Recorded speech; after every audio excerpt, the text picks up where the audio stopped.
Hello, everybody. Welcome back to Fourth Tier Fever. The time is currently 23:55 on a Tuesday evening as we're recording this. So what we've decided, at that time, instead of going to bed like normal humans should do, although after reading the chat, the bedtimes of as Luke and Jake here, particularly Luke, I'm exposing your time schedules here, but we decided instead of going to bed, we're gonna have some abuse from you lot, and we're going to do our League Two predictions because we probably should do with less than 2 weeks of the season to go. So, like I said, we've got Luke and Jake with us there.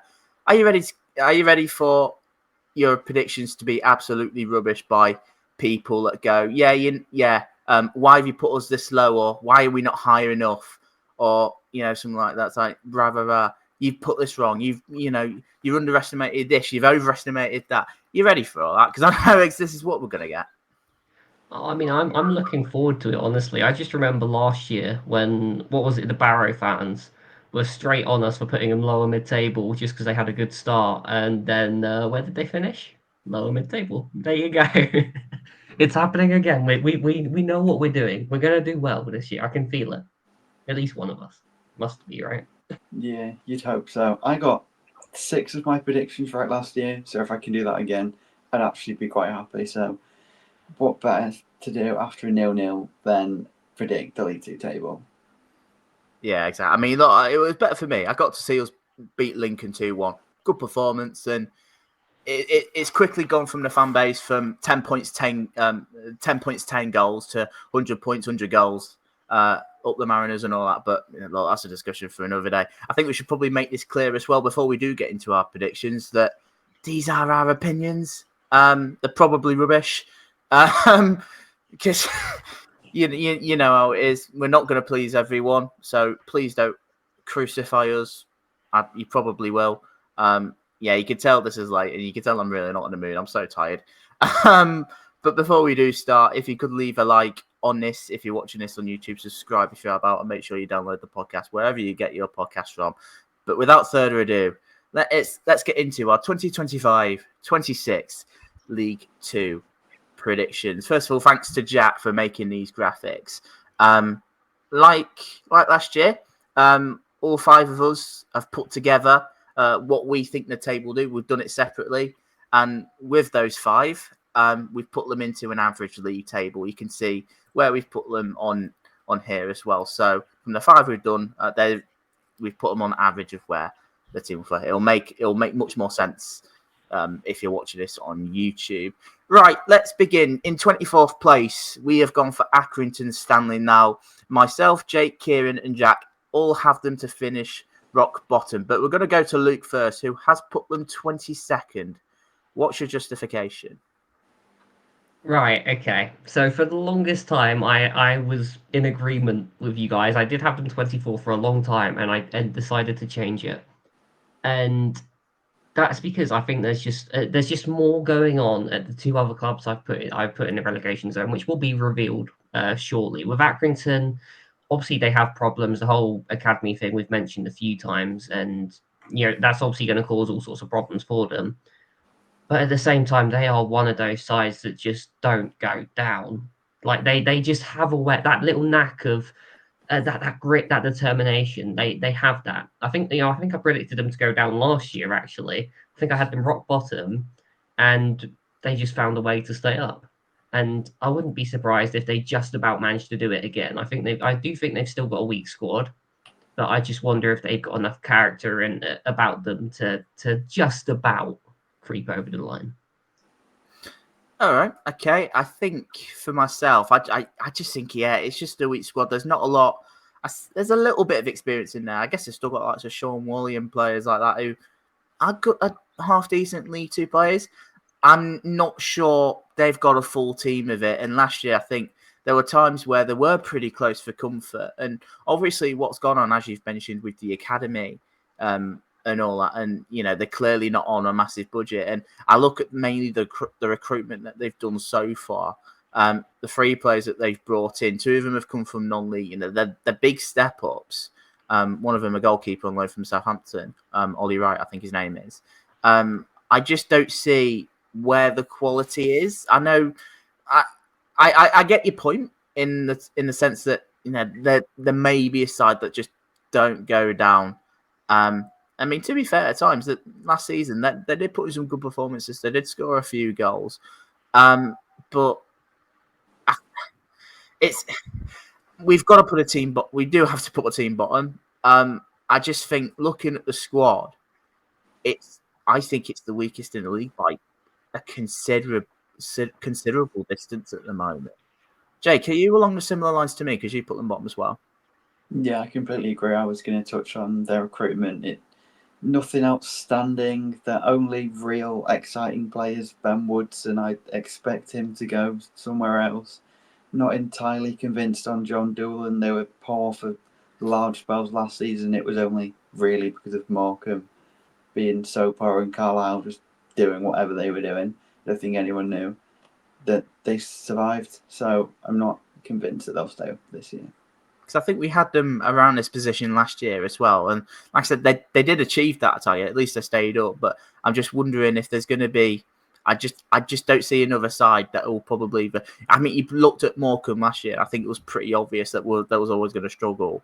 And maybe the help that one or two other sides were worse than them. And that was the case, it proved to be. I just don't see it this year. I really don't. I just think there's a lot of work to do. If John Doolan keeps him up again, fair props to him. I think he's got a tough task on his hand, though, personally. Let's just move straight on. We're going to try and rattle through these very quickly. We don't want a 2-hour pod again or anything like that. In 23rd, we've gone for Cheltenham Town. Again, from average, Luke's put them bottom. I've put them 22nd. Jake's also put them 22nd, so just avoiding the drop. Keiron's put them 21st, and Jack has put them 22nd. So, again, I think we all expect them to be around the bottom of the table where they are at the minute. Luke, you've put them bottom. What makes you think that? I'll tell you what, it's this whole ordeal with the takeover. And because obviously it's not happened yet, and we're expecting it to potentially happen soon. But as things stand, that's just everything they seem to be waiting on. It's all down to that takeover. I think they've only signed 3-4 players maybe thus far, and they've lost quite a few, including their club captain, which to me almost guarantees a slow start when, we're only a couple of weeks away from the season starting now. So I think they're guaranteed a slow start. And I think regardless of what happens, whether the new ownership comes in or not, I don't think they're going to have that stability just behind the scenes at the club. And I feel like that can be detrimental. I mean, that's something that I've seen my own sort of club go through. We were like, oh yeah, we've got all this money now, we're going to be fantastic, and then we finish 19th or something. I don't think it's necessarily going to have as big of an effect on Cheltenham as it did on us, but they were already relatively low in the table as it is. And is everyone seriously going to be fully 100% focused on getting results at that club when potentially, if a takeover comes in, they could be losing their jobs potentially for someone else? You don't know what the new owners have in mind, and I just think everything about that club is going to be uncertain for quite a while now. And for me, that doesn't lead to good things on the pitch. I think it will take time for things to settle again, regardless of what happens. And that's just if the takeover does happen. If it doesn't happen, then there's the whole disappointment of it just not happening in the first place. So for me, there's just not enough stability there. I'm judging it on its current position at the minute as a club. Yes, the takeover is obviously, I say, a little bit of a distraction. It doesn't sound like it's a million miles away from getting done. But what it does sound like, and I've read a few quotes from Michael Flynn in recent interviews, it feels like, in terms of recruitment-wise, they're pinning their hopes on the takeover. I feel like there's a sense of frustration that he's missing out on bringing the players in that he wants because of it. Maybe I think it's a distraction. And like I said, the playing catch-up, the 3 additions that they've made so far, I'm not convinced with. Well, certainly 2 of them. Robbie Kunde, I guess, is okay. But Lee Angol, I mean, he got 7 goals for Morecambe last season, but he's been relegated in his last 2 seasons with clubs. I mean, is it Tane Anderson? I think is a relatively unknown player that I've got on loan from Bristol City, but they're probably going to lose players as well. Jordan Thomas has been of interest, I think, for Barnsley, which is what I read earlier. Ethan Archer is probably going to leave as well. There's big players there that they could be losing. I think the reason why I'm just keeping them up at the minute is maybe because of what I think maybe is more interesting thoughts of what I've got on another club at the minute, which we'll get onto. But I can certainly see a season of struggle ahead at its current state. It could change. Obviously, if this takeover comes in, and albeit they'll probably be doing a lot of their business late, but if it does change and bring the players in that they want to, bring some quality in, yeah, sure, then they'll probably be fine. But I'm judging it at this current state at the time of recording, and I really don't think it's a strong squad at all. Yeah, you've touched on all my points. Literally what I was going to say. Ethan Archer and Jordan Thomas will probably go. The takeover, if it happens soon, then we could be miles wrong. But I don't think we'll be far off coming into the season. Let's see with that one. Because, it's certainly an interesting one, that one. In 22nd is Harrogate, the team that just feels that never goes down. It's a team that just never goes down. I just ignore what I'm saying. I can't get my words out there, but you know what I mean. I say that. Jake and Keiron has put them 23rd. I've put them in 21st. Luke has put them in 20th. And Jack has put them in 21st. Same again. I think they've got I think there's a good enough squad to survive. I think some of their recruitment this summer in particular has been quite smart. And I just think Simon Weaver, he just knows how to keep this team in the division every time. A lot of questions have been asked. There was a fair few questions that were asked last season. And they sort of rallied at the end. They had some good home form. And, it just feels like... I just feel like they'll just do enough. I think there'll be worse teams than them. I think they've got a little bit about them. But I'm intrigued I'll come to Jake for this one first. 23rd, do you reckon at the time as an EFL club might be up? Why? Yeah, I expect this year the bottom will be very tight because in the past few seasons there's been two pretty clear sides that are going to go down. And I expect that it will be tighter. And Harrogate's always seem to be in a relegation battle and go on a mini run that just sees them stay up and just go through patchy parts. But I think this year they might just get caught in the relegation zone come the end of the season. Okay. Luke, what do you think? I'm going to touch on the transfer business, as you say, not just necessarily the quality of the players they've brought in, but the timing of it. They've done a lot of their business very, very early. They can settle the side nice and quickly as well. It also probably suggests that they probably did get their first choice target, which is always a good sign. And to me, it just looks like they're going about things in the right way. Do I think they're going to go and start battering teams? Probably not. But at the same time, I think they look a lot more solid than I would have said last season. And yes, there are still unknowns there. They've brought up a couple of the Maidenhead strike force that did reasonably well in non-league, and it's a step up for them. But I think they've got enough about them, and I actually don't think they're going to be in that much danger at all. Really, they'll be relatively close to it, but I don't think they'll be as majorly threatened as they were last season. Yeah, I completely agree, and that's why I've kept with Sale. I think as long as Simon Weaver's there, I think they've always got a good chance of staying up. And like I said, I've liked the recruitment they've done. I think they'll be fine, truth be told. 21st, we've gone for Newport County. Now, if we look at it, myself and Luke have put them 23rd for them to be relegated. Jake has put them 21st. Jack has put them 20th, and Keiron, who's put them 17th. I wonder why. Look, I think I needed to see a big summer from Newport. I said that at the end of the season. And have I seen that? Bits and pieces, but not mega. If I'm going to be completely honest, I think they started really well with their business with Matt Smith. I thought that was a top addition. Nick Zanav, I don't think those two are bad additions. I still think there's a lot of unknowns in there. There's a lot of question marks on a few things, and I feel like they have taken another gamble in David Hughes. I mean, he could prove to be excellent. I don't know yet. It's hard to tell when he's not managed an EFL club before, or even managed in this sort of setting before. I'd argue the squad's got weaker maybe in parts. I mean, Nick Townsend's gone, Sean McLaughlin's gone, and the players that they brought in, like the couple of mentioned, I don't really think screen. I just think it's incredibly risky after last year. It was too close for comfort, and by the end, they were quite lucky. There was a couple of teams that was worse than them. But then finishing 22nd last year, for me, at the moment, I'd like to be proved wrong. It just feels to me that there's quite a few parts of it that they haven't learnt from their mistakes. Saying that, Keiron, you've joined at a good time. Hello, mate. We're discussing. Okay. For anyone that isn't listening, right? For anyone that obviously doesn't have context of the time everyone's recording, it is currently 12:10. Keiron, we've mentioned this, mate. Yeah. What is wrong with you lot? I saw the message and I thought, you know what, I'm going to open. I don't even know what the image is in my. Oh, still Rodney Parade. That's lovely. Anyway, you joined at a good time. I 17th, justify it. 17th, justify it, right? Yeah, fair enough. My justification, and you know what, I'm really glad I came at a perfect time, didn't I? Here's my justification. First of all, Luke, Jordan, me and you two are going to have words. Jack's okay. Jake, you're fine for now.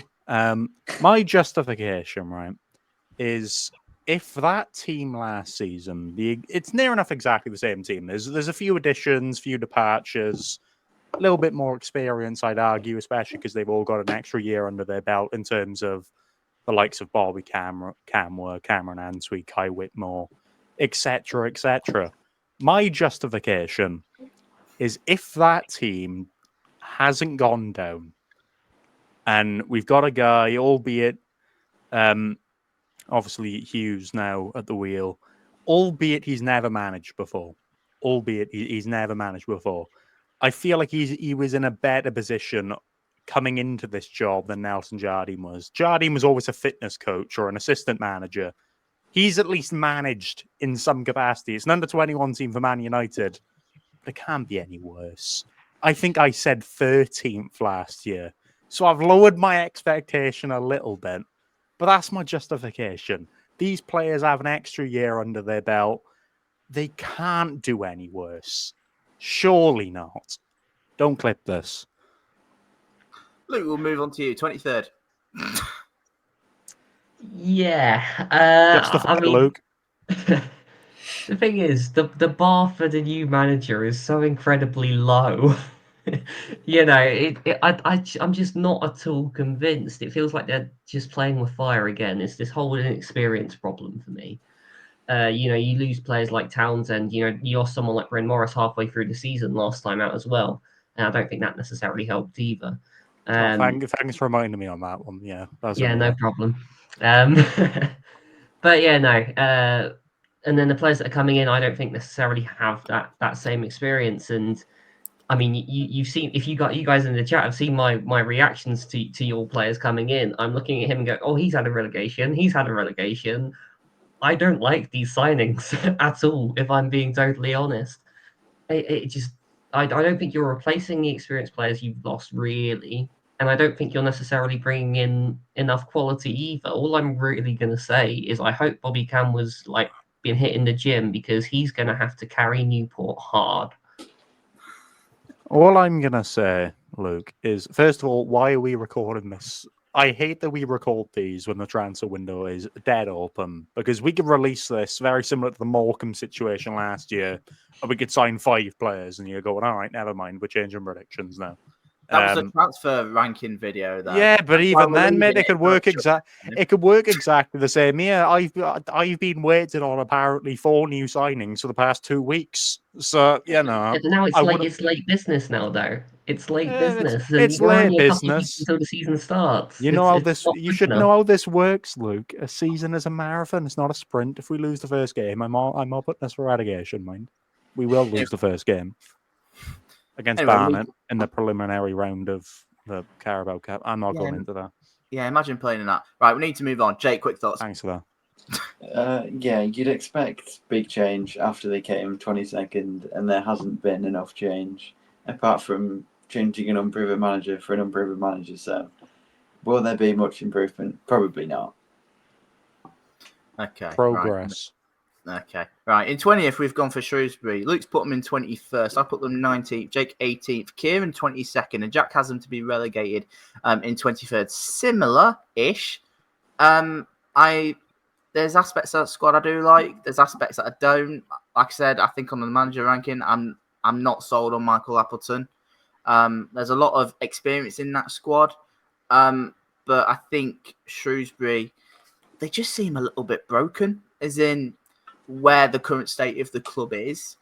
I know they've had their stuff with trying to get a takeover over the line as well, and it's a dangerous slope because they've sort of been circling that League One drain for a little while, and they've obviously dropped. And it's the case that we've seen it for the past couple of seasons, albeit Carlisle and Forest Green have spent money. That doesn't look to be the case with Shrewsbury, but in terms of there has been one of those teams that have just completely failed. I don't think they'll get relegated. I think they'll be okay, but I don't think they'll do anything of note. If I'm going to be completely honest, there's a few good players in that squad, but I'm just not sold on them at all. Yeah, I mean, they're a tricky one. I think I'm just a little bit scared of them being another Carlisle, to be honest. It's just changing that losing culture. I like some of the players they've got in that squad, but I was saying the exact same thing about Carlisle last season. That that momentum change that is such a big thing that they've got to do there. They were rock bottom of League One, and as you say, they have been struggling for a while as well. There's a huge sort of shift mentally that has to happen at that club. And I mean, I like the fact that they've taken a player from 3 of the promoted sides this window. I think that's quite nice. But at the same time, then they're not exactly the starters, are they? These are the rotational players that kind of played a little bit of a part. But I can see what they're trying to do, and I could actually see them finishing a lot higher if it clicks. But I'm just not necessarily convinced it will. Can't argue with it. I'm basing it entirely off of the teams who have finished 24th in League One. Forest Green, 2 seasons ago? Forest Green, season before Carlisle, stunk up the gaff. Truth be told, I mean, I'm not even going to blabber on too much. Luke is near enough taken all my points, so thanks for that, Luke. Yeah, it's. You'd think it would be potentially easy in a way to switch a loser mentality, new league, fresh start, and all that stuff. Doesn't work that way. We've seen it in the past 2 seasons, and I just feel Shrewsbury, out of the teams that went down, I mean, evidently placement-wise, were the weakest, and they're probably coming into this the weakest. Some of the players there, yeah, they're okay, but we said exactly the same about Carlisle and exactly the same about Forest Green. So I can see them struggling, but albeit, how this works with our predictions, they're going to end up finishing, I don't know, 3rd now. So, yeah, we'll have a look back on this one and not like it too much. I think they've got too much know-how to go down. They've got a lot of experience, a lot of people have done well in this division. I don't think there'll be much to shout about, but I don't think they'll go down. Okay. Just some quick thoughts from Jack. He mentioned this one. He's done a few teams in which he wanted me to comment on. Shrewsbury was one of them because I'll be certainly questioning why he's put them 23rd. He said that teams coming down from League One notoriously struggle to adjust to football at this level. We've had Forest Green and Carlisle both be relegated back-to-back. They both have strong teams, but couldn't stop the downward spiral from the season before. I think that's sort of similar to a couple of points that's been touched on. So I think from that standpoint, I could probably understand it. That's from Jack, so don't shoot the messenger. Look, let's move on. 19th is Crawley, pretty similar. Certainly, I mean, myself and Luke have put them 18th. Jake and Jack has put them 19th. Keiron put them as high as 15th. Yeah, it's one that could go one or two ways for Crawley. I think Scott Lindsay being there is a bonus, but obviously the turnover plays, I don't think you really know until you've seen it. Will lightning strike twice? Probably not, clearly not from these predictions, but I don't deny that there's some quality in that team. There's a fair few risks that they've taken, but that seems to be the Crawley way at the minute. I know that obviously their owner's moving on, Preston Johnson. I know he publicly stated that, he wasn't in favour of what they were really doing transfer-wise compared to some of the other members at the club. But I think Scott Lindsay is a big reason why they'll keep afloat.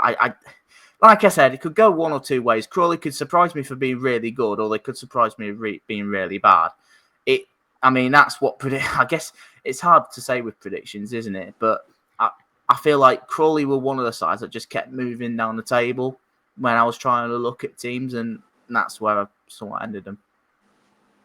Yeah, makes sense. For me, the only reason I've not put them in the relegation zone is Scott Lindsay, and that's it. I do still think, despite his time at Ustic, there is a good manager in there somewhere, and there are a couple of decent players in that squad, despite all of the ones they've lost.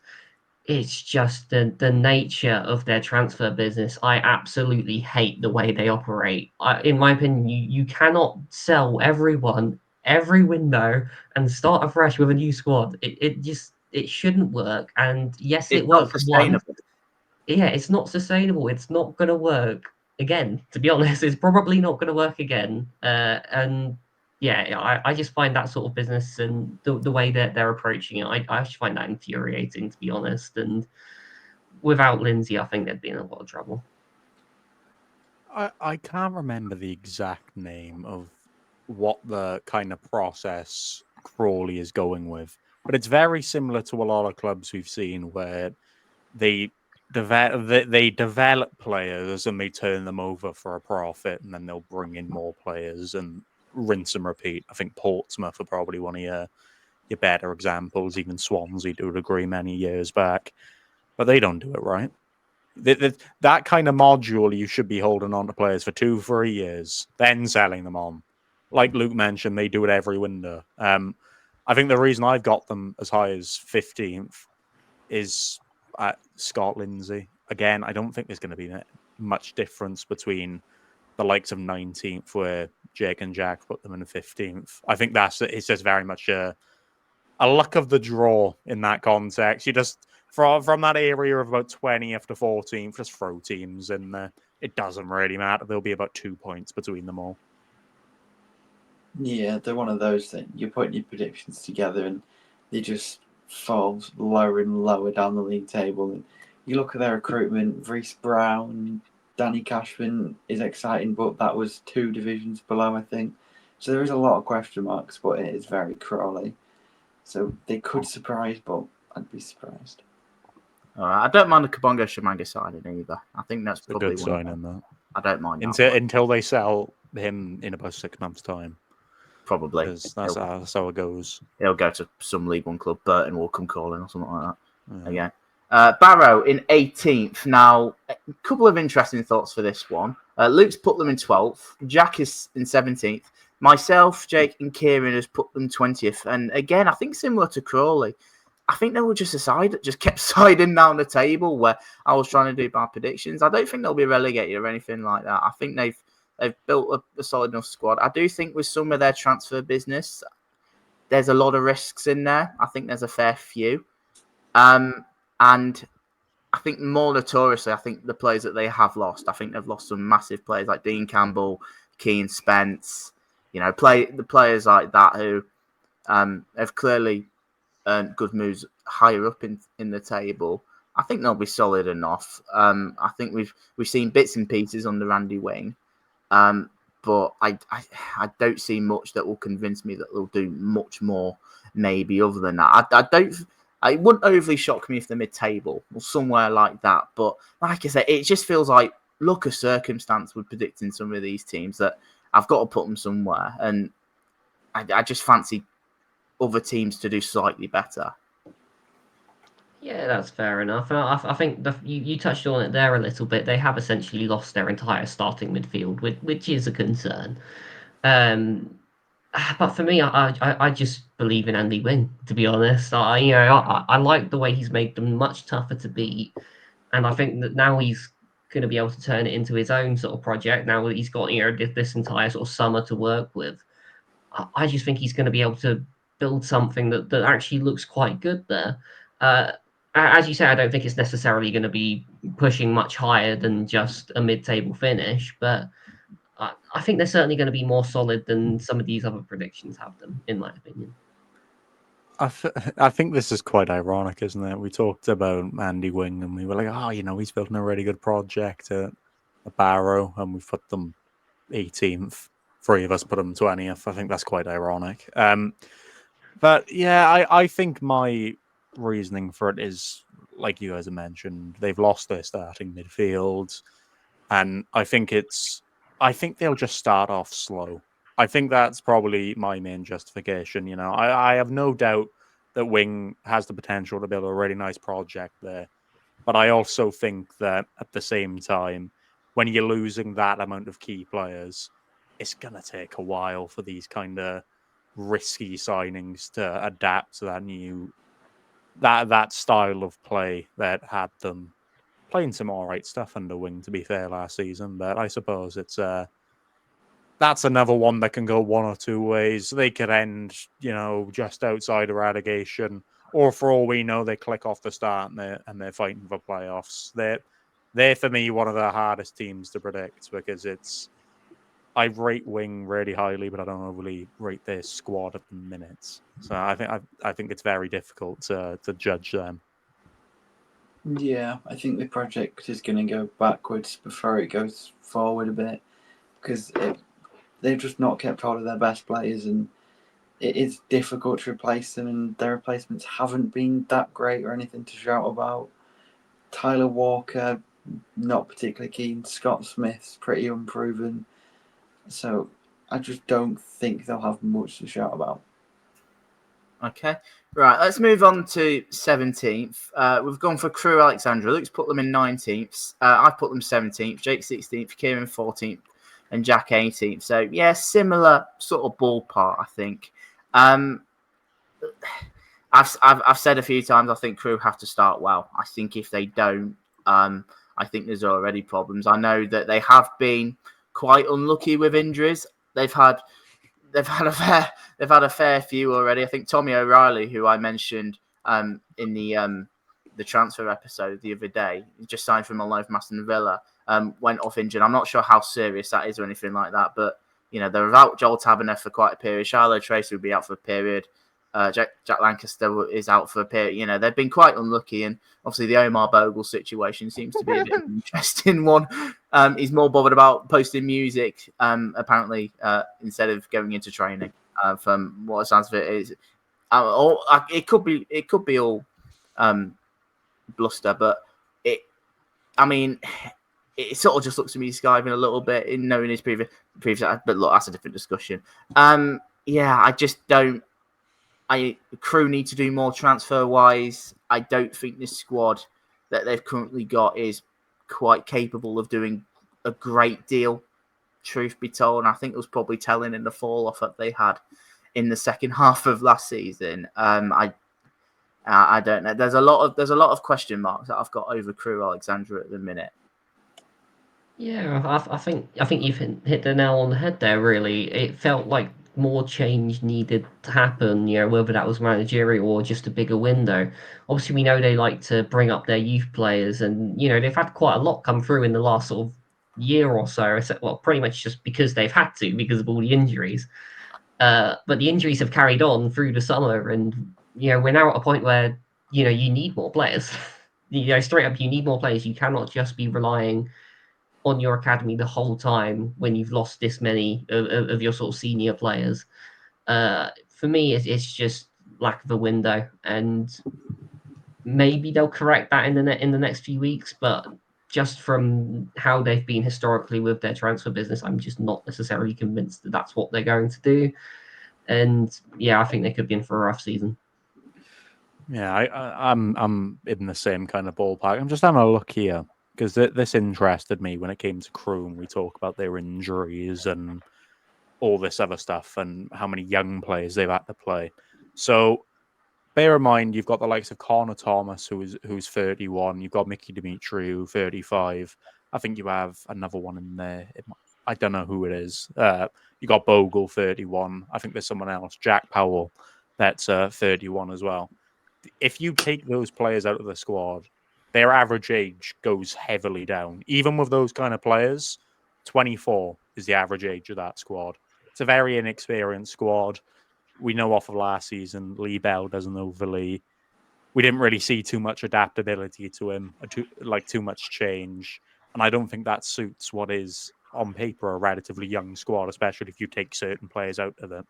But I love talking about Crew just because of the Omar Bogle situation. It never change, Omar. What a story that was. I was absolutely crying when I was reading it. Yeah, like Luke commented on, they've just been so quiet in the window. I like the Josh Marsh signing, but they still feel quite a way off. I think I saw a quote saying they want 4 more for the opening day, but it is a little bit too late now to get them integrated and know the system. And when they need a quick start, I just don't think they'll get off to a quick start. I just don't think those signings will be massively convincing either. I don't know. That's just the gut feeling I get. Obviously, we'll have to wait and see for that, but that's just the feeling I get. I just don't think they'll do much of any note. Right, okay, let's go to 16th now. And again, similar ballpark for Tranmere Rovers. Luke's put them 16th. I put them 15th. Jake's 17th. Keiron's put them 16th as well, and Jack has put them 14th. I think they'll have a better season than last year. I think they'll certainly be one of improvement. I think you see the signings that they have made. I think they look at the moment a side that don't look like they'll concede many goals, but it's the same question again. And I think they'll be aware. I'd like to think they'll be aware. I'm struggling to see much creativity. I'm struggling to see where many of the goals are going to come from. Look, I don't get me wrong. I think the likes of the Smith signing, the Richie Smallwood signing in particular, I think is fantastic business. And Andy Crosby has proven that he can do a job in League Two. I think he did very well to keep him up in the end when it looked like for quite a period last season, there was a real threat of them being relegated. I think if they didn't make that change and if Nigel Adkins was still in charge, I think they might have been a National League club. I do like the business that they have done. In terms of firepower, I need to see more, but I think they'll be on it. I don't think it'll be a terrible season if they have this. And I think maybe Tranmere fans might have them a little bit higher. I know Jack's got some thoughts. I'll touch on his in a moment. But I think a relatively steady mid-table season, I think, especially after last year, I personally think a fair few Tranmere fans will be quite content with it. Oh yeah, absolutely. And well, again, I just quite like the timing of the transfers. They got pretty much all their new defenders in very, very quickly, and obviously they've now added Smallwood into midfield as well, and it just builds a nice solid core there. You know, they're gonna be tough to beat, as you've already mentioned. It just comes down to that whole goal scoring thing, which we're less confident on. Could well be a problem over the course of the season, but you know, as long as they're in games, you know, I think we could potentially see a lot of 1-0s or 1-1s, 0-0s with Tranmere, but you know that would put them in a better position than how they performed last season.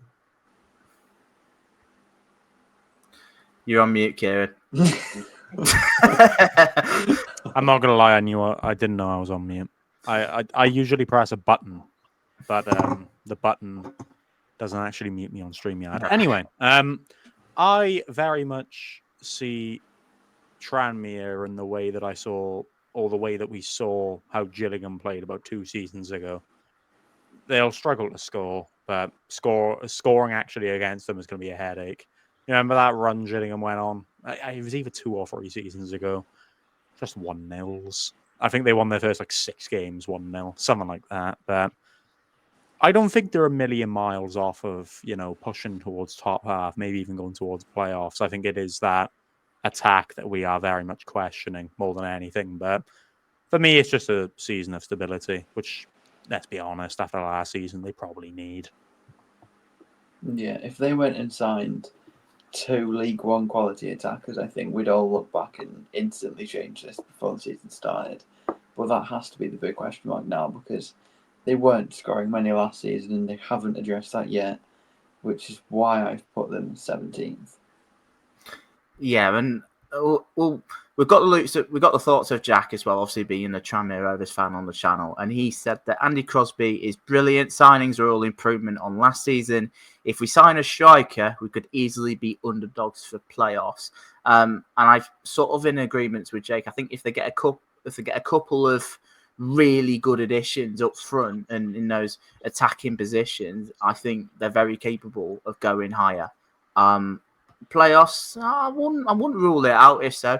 Again, I think it's just the caliber that who they bring in. I think that'll be the big thing about it. But yeah, I don't disagree with that at all. I think it's very capable.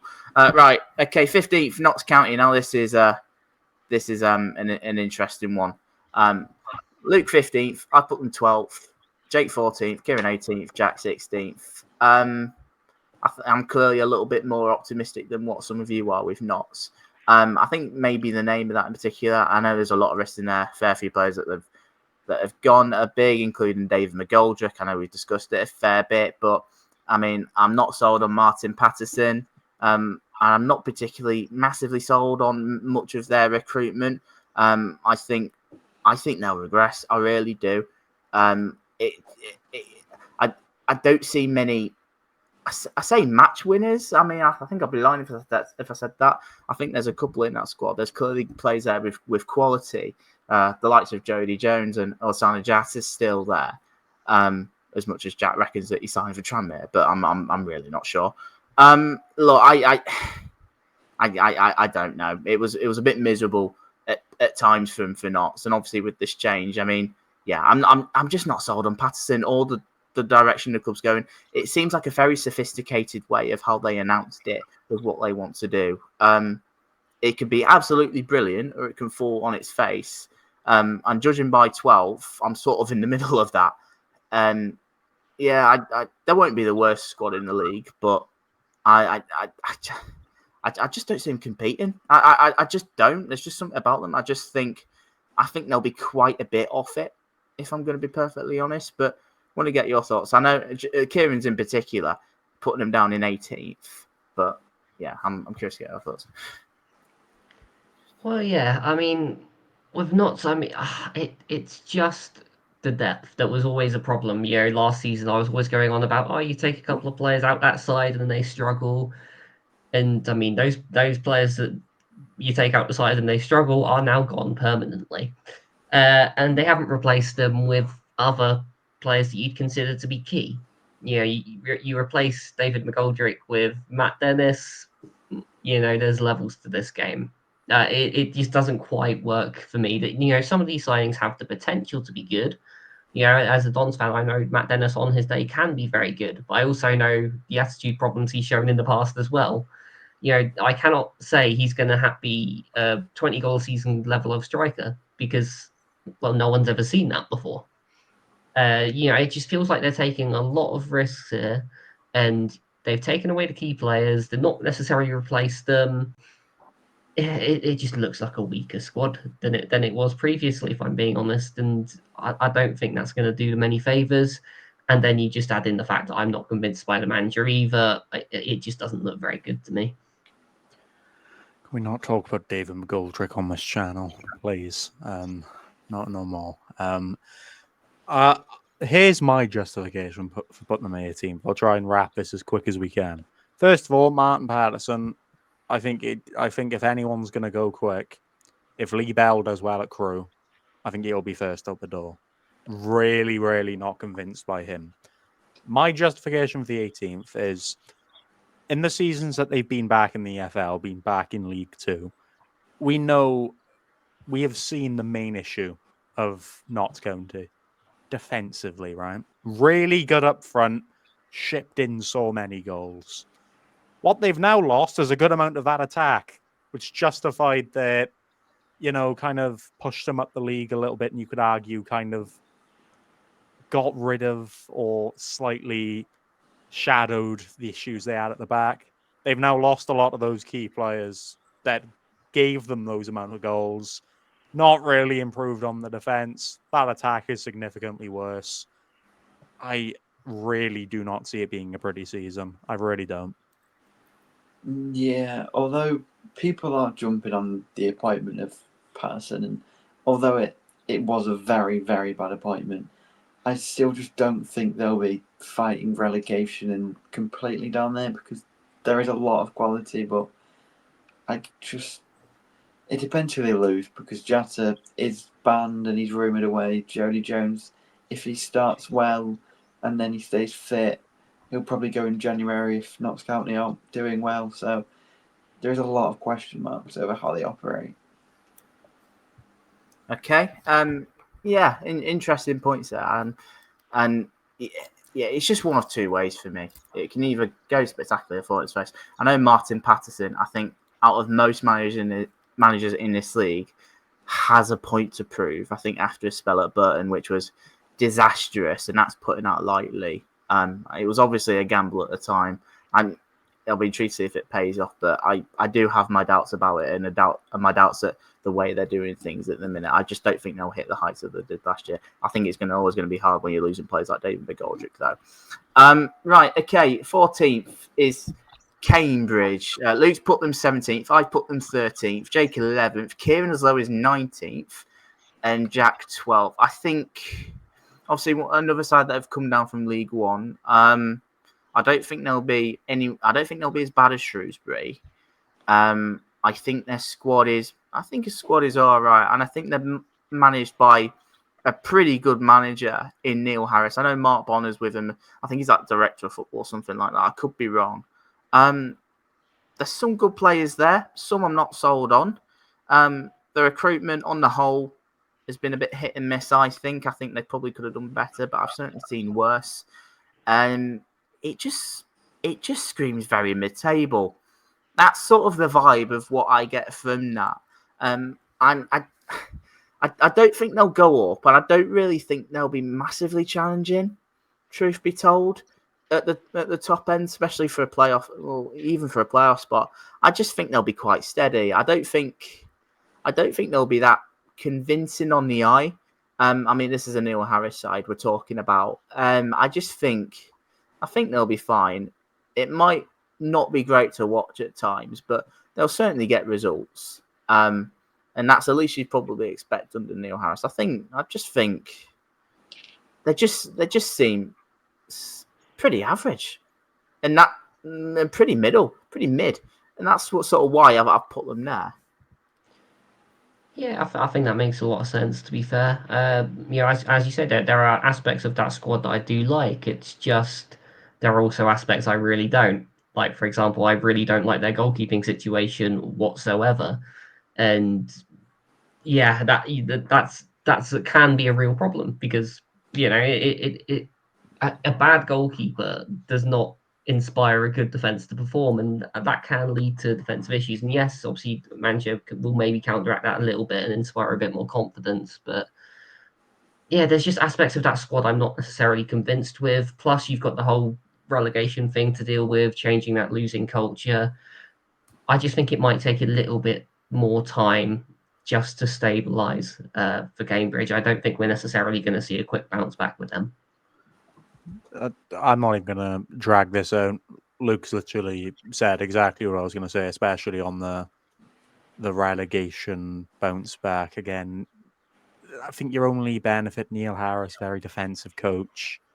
Could he make the likes of their goalkeeper and their defense click a bit better? Maybe, but is that going to compensate for an okay looking attack? Who knows? They're a very difficult one as well to kind of predict. But I think the justification from all of us is just mid-table, a little secure season then, and maybe they push on season after. Yeah, they feel very League Two already. They've got a very League Two squad. Their recruitment isn't amazing. There's some concerns, but with 5 weeks left, I think they'll just do all right in the window and see it out and just finish mid-table. Mm-hmm. Right, let's move on to 13th now. This is going to be a fun one because it's Bromley. Before we come to Keiron, and I'm going straight to him first before I say what I think. I put them in 14th. Luke's put them in 11th. Jake 15th. Jack 13th. And Keiron has put them in 5th. He reckons they'll get a playoff spot. Now, Keiron, what indecent images of Andy Woodman have you received to put them as high as 5th? The fact you've said that on a podcast makes it so much worse, right? I'm so sorry, Andy. Here's my justification, right? They missed out on playoffs last season. Bear in mind, first season in the EFL by what was it, 6 points. They've got the main part of that squad still there. I can't remember the name of the bloke they signed, but it's one of the guys that they've signed. He was away from the club for 10 years. Did he join from Northampton? Someone like that. Mitch Pinnock. That's the one. Couldn't remember his name. I think that's. I really think that they were only 1 to 2 signings away from being a playoff squad. And in my eyes, I think that team's there. Listen, all right, you're going to disagree, evidently, right? But I just wanted to be a bit bold with someone this season. I wanted to disagree. I always feel there's one team that everyone puts mid-table or lower, the lower part of the table that does stupidly well. And I just sense that it's going to be Bromley. Okay. You put them there because Andy Woodman's your mate. Listen, all right, Andy Woodman. that. Irregardless of Andy Woodman being me mate, right? He's a good manager. He's a really. He knows what he wants. He knows the style of football, and more importantly, I think he's a lot more adaptable to a lot of the coaches at this level. I think he changes things when needs be. I think he's very blunt in that regard, and I think you need that at this level. So, listen, right. 5th. You heard it here first. You can clip it now for when Bromley end up finishing in the playoffs and you all look a little bit silly.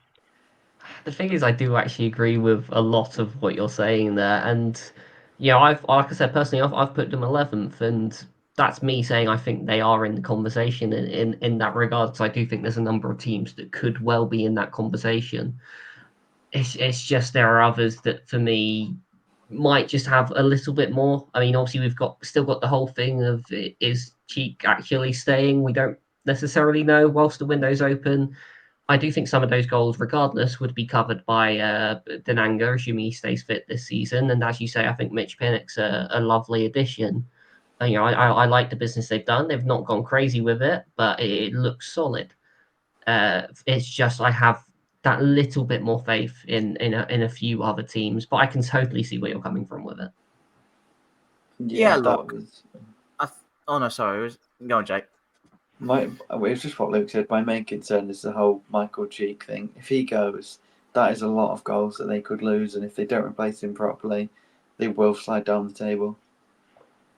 Yeah, look, I think it's hard to disagree with a lot of those points. I just think there's a fair few teams that are maybe better equipped. Not to say that Bromley aren't, because I don't think they're a million miles away at all. I think they're sort of just, like I've done with the others, I think they're just sort of little victims of circumstances with the fact that I'm looking at other teams and I'm thinking, right, okay, I think they're slightly better at this and slightly better at that. Andy Woodman's a cracking manager, of course he is. We've discussed it loads. Whatever, he said to Keiron to put him there. But look, I'll quite happily eat my words if that proves to be true. But yeah, I mean, I won't be shocked if it happens. I really wouldn't be. You can see that there's something happening there, and they say that they don't go crazy. They've not gone crazy with the signings, but I do like what they have done. We've mentioned Mitch Pinnock. Keiron, I think, is a half decent addition. Is it Will Hordemark? Is it? He's got League One experience with Northampton. And I think, you've obviously got, as mentioned, Michael Cheek's future still very much up in the air. As it does sound like he wants to leave. It's just we still want to see if any clubs wanted to take that chance with him. It'd be interesting to see what happens with him. I think he'll be a big reason if they do that. Let's say Cheek leaves. I think that somewhere like this could be looking at. I'm not saying it's a bad thing. Obviously, the thing is at Bromley, they'll want to improve. That they're an ambitious club, and they had a very good first season as an EFL side, and they had some great results, and have had some good days over the course of the season. Of course, in the FA Cup as well, where they played Newcastle, that would have helped them out big time. It was just the fact that I just think a few clubs, just at the moment, I feel are slightly more equipped than them. That's what I get from it. just, but like I say, not by loads. I totally agree with you. I don't think they're far off it as well. All I'm saying, Jordan, is Crawley Town got promoted from this division when everyone predicted them to go down. I'm just saying. And I think they had fewer resources than what Bromley have, and I think they had a worse squad. Just saying. There's always that team in League Two that's 99% of my justification. There's always that one team. You mentioned Crawley. Stevenage the other year. I don't think many people expected them to go up under Steve Evans, and look at the season that they had. You can even say Carlisle, because that was before their takeover, them going up in the playoffs. I don't think many people expected that. And there's been there's been a number of teams that have done that in the past. I mean, obviously Crawley, as you've mentioned, is the prime example. It wouldn't over shock me if that's Bromley, actually. Now you're taking my side. Now you understand where I'm coming from. Now I feel like I've put them slightly low. I think I might have. Hey, we've had him. Not to the. I want to put them like the extreme levels of fifth of what you've done, but maybe slightly higher up. I see your argument. Hey. But unlucky Jordan, man. Just because I'm right. Okay. Even though you beat me on those quizzes, just know that I'm forever superior. You're still bitter on that, I let you win, mate. That's all we'll say. You let me win. Okay. Yeah. Good to know. Okay, so turns out we waffled for quite a bit. We aimed for this to be an hour long to get all 24 teams in there. We're only halfway through, so we've decided that we're going to split this in two parts. So this one is, of course, 24th to 13th. So, make sure you stay tuned for part 2, where we look at 12 all the way up to first. That's where it gets exciting. But if you have enjoyed this episode, make sure you hit that like button, subscribe if you're new, make sure to download the podcast wherever you get your podcast from. We'll see you for the next episode. For the rest of the predictions, let us know what you think in the comments, whether you agree or disagree. If you think our opinions are absolute rubbish, let us know. We're always open to your thoughts. And stay tuned for the second part of the predictions, and we'll see you in the next podcast. Until then, take care.